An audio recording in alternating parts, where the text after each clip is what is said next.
with having Derek here, so I'm out here. It was cool. It was nice. It's cool to have him back. Some things have changed, some things haven't changed, and the card games he's always been a part of. So it's fun to see him in the locker room getting back to what he used to always do.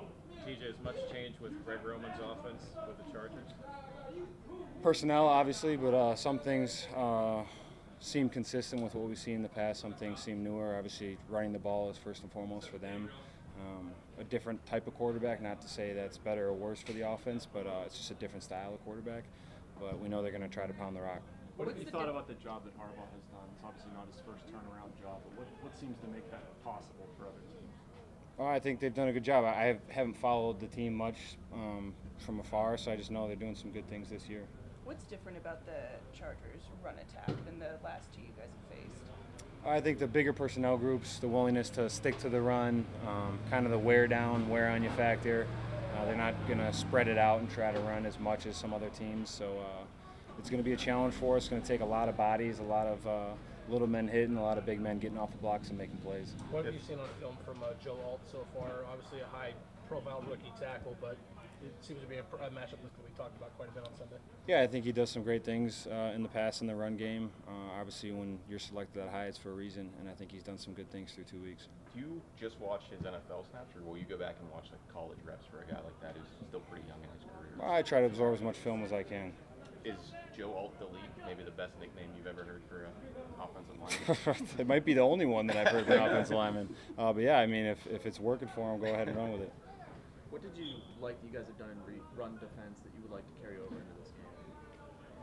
Oh, everybody doing their job, tackling, get as many hats to the ball as we can. I mean, even you saw some of the DBs coming up, making some big plays. D-Jack, 25, Mink's always in the mix too. So anytime you have that many guys that are willing to tackle and make plays, usually it ends with a good result.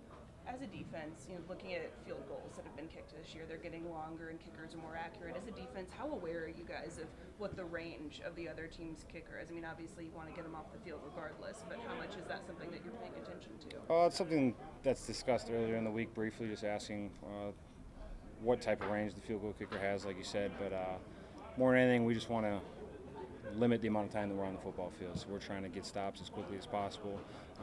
If it's turned over already in our red area, we just want to hold them to 3 if we can, just normal defensive stuff. You guys not work as often as usual these first 2 weeks. If that's something, is it almost a compliment to you and Alex, or the guys whose job it is to pass rush, that you don't need extra guys, or does that change at all, whether there's extra guys coming or not to you and what you're doing? I mean, at the end of the day, it's Pittsburgh, so it's just a matter of a week-to-week thing. It all changes week to week. That's all I'm saying. Is it a particularly long wait, not getting to home crowd until week 3, make you even more excited to? I'm pumped. I'm really excited. It's just been a long time coming, like you said, and I'm excited to get out in front of Student Nation. 2-0, first 2-0. It should be an incredible atmosphere. We hear a lot about details. Is that what's keeping it from being right there to being there? I would say so, yeah, just details. At the end of the day, the other team we're going against, they're paid to get us on the ground and paid to make tackles and sacks, fumbles, whatever the case is. But, at the end of the day, that's what they're paid to do, and we just got to execute, whether it's running back one-on-one with the corner or whether that's O-lineman on, their premier pass rusher or interior guy. Harbaugh teams have a certain personality about them, just from when you saw them back in college. Absolutely. Michigan. When I played Michigan in college, it was like, they're a downhill team coming right at you. They got a lot of exotic blitzes. They got a pretty good blitz package for being 2 games early, but early in the season. But I feel like we're built similarly. Like Coach T said, it's going to be a heavyweight battle. Both teams 2-0. There's 2 trains on the track, and one of them's got to get off. So. How much has JD been helping you and Zach in terms of sorting out where guys are coming from, getting everybody on the same page, that kind of thing? It's actually funny. Last night we went to dinner last night as an offense, and we're sitting there, and James sends me and Zach. We're in the group chat, and James sends us like a bunch of clips of, hey, look at this right here, or hey, look at that, or look how this linebacker plays, look how this interior guy, look how the DN plays it. Watch when they're in this personnel.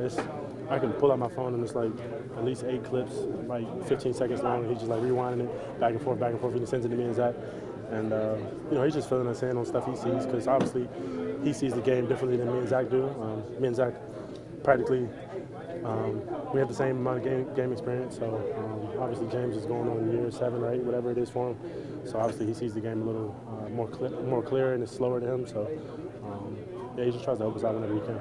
How different of a player are you now than you were just those 2 weeks ago? Definitely way. I see things like that he's saying. Like, you know, sometimes I try to overthink it myself. Like even the past 2 weeks, like I'm like looking at stances, trying to get keys, and maybe I won't go as far enough on my block, or maybe I'll go too far.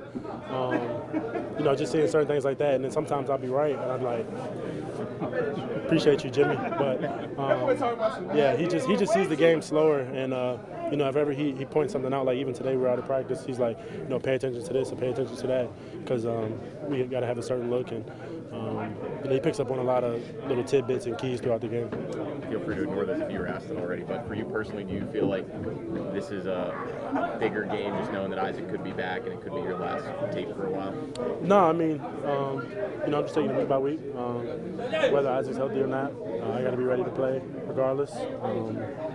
You know, at the end of the day, if he's healthy, then, you know, obviously he'll be up. But if not, then I got to be ready to go. You know, my resume is 2 games long, and obviously it'll be 3 on Sunday. But you know, I always got to improve. Always, no matter I played good, bad, or indifferent. Steelers are undefeated when Spencer Anderson's in the starting lineup. So yeah, somebody, one of my family members was like, yeah, you know, you're 2-0 as a starter. And I'm like, yeah, that sounds pretty cool, but at the end of the day, it only matters about the next one, because, you know, I'm trying to aim to be 3-0, 4-0, 5-0, 6-0, whether I'm playing or not. So, you know, team wins, everybody wins, and it's always harder to come back in on a Monday or whatever day you play. It's always to come back in the next day talking about corrections and whatnot over a loss rather than a win.